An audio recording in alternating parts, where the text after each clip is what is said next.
C'est à la gare du Midi que nous rencontrons Margot et Émeric. Tous deux sont en maraude pour les infirmiers de rue. Ils retrouvent celle que nous appellerons Anna et qui vit la plupart du temps au milieu du parking réservé aux vélos. Ils prennent de ses nouvelles régulièrement et l'aident pour ses rendez-vous médicaux ou encore au niveau administratif pour la mise en ordre de ses papiers. Est-ce qu'il est difficile d'établir le contact ?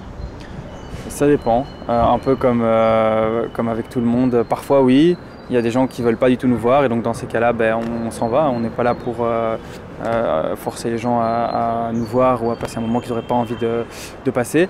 À l'inverse, il y a des gens qui sont beaucoup plus accueillants, qui sont ravis de nous voir, avec qui on a un contact très facile, assez rapidement. Et en général, c'est un peu entre les deux. Les gens sont souvent assez méfiants au début.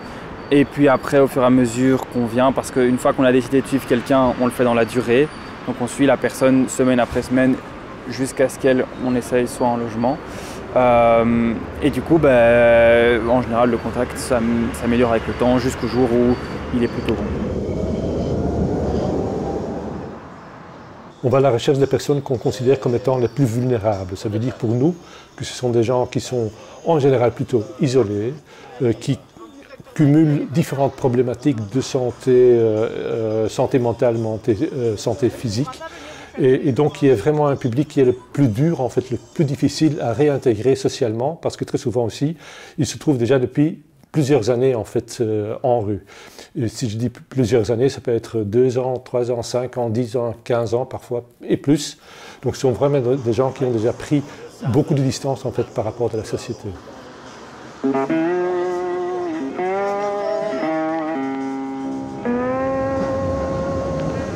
Margot et Émeric ont repris la route pour un rendez-vous de l'autre côté de la ville.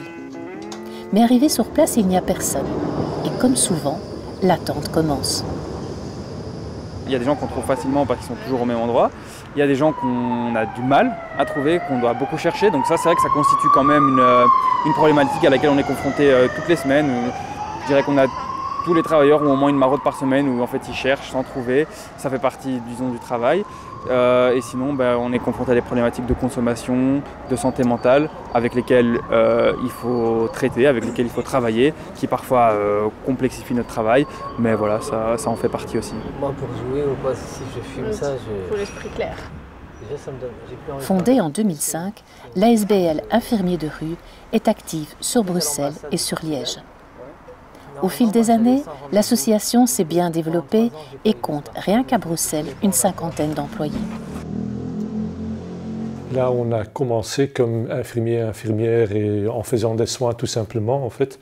Après quelques temps, on a bien constaté que pour vraiment faire sortir des gens de la rue, ce n'est pas suffisant, en fait. Donc, on a élargi notre équipe.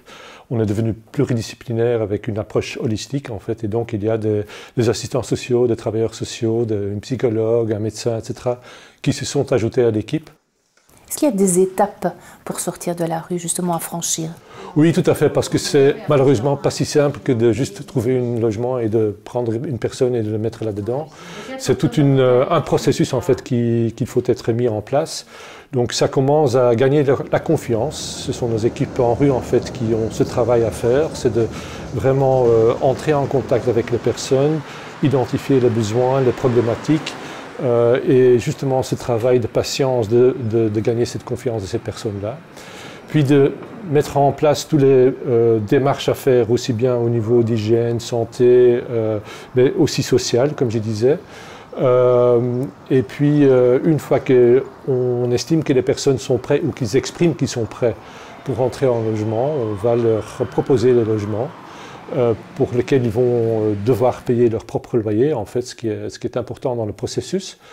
Une fois qu'ils ont intégré leur logement, il y a notre équipe logement qui reprend le travail de l'équipe de rue pour justement assurer que les gens vont bien s'intégrer en fait dans leur logement, ce qui demande toujours une période d'adaptation. Les gens n'ont plus les habitudes en fait d'être en logement.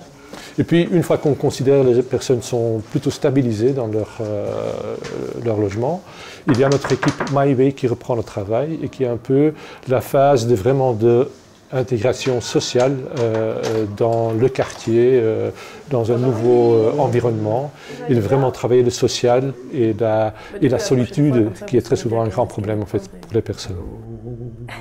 Mais il y aura l'infirmière avec vous. Donc. Pauline, qui fait partie de l'équipe My Way, fait une petite visite à Willy. Vous connaissez Depuis plus de 4 ans, il vit dans un petit appartement trouvé par un fermier de rue. Il y a retrouvé stabilité et sérénité, bien loin de la violence de la rue. Vous m'avez dit que vous avez été combien de temps en rue? 2 ans et demi. Et ça vous a apporté quoi, le retour en logement? D'avoir un toit. Moi, ici, je suis un peu protégé. En rue, on m'a volé assez. Hein. Ah ouais, on m'a volé ma carte d'identité. C'est pour ça que j'ai fait la Manche. Donc selon vous, est-ce qu'on peut sortir de la rue? On peut sortir chaque personne de la rue en fait. Être sans-abri ne doit pas être une fatalité. Et notre slogan c'est mettre fin au sans-abrisme et on le applique en fait dans la pratique avec les personnes individuelles, mais aussi au niveau de la société. On est convaincu que ça doit être possible, pour autant qu'on veut y mettre les moyens, la patience, le travail, etc. qui est nécessaire. Malheureusement, les maraudeurs des équipes d'infirmiers de rue devront probablement encore marcher longtemps avant que le problème du sans-abrisme ne soit définitivement résolu.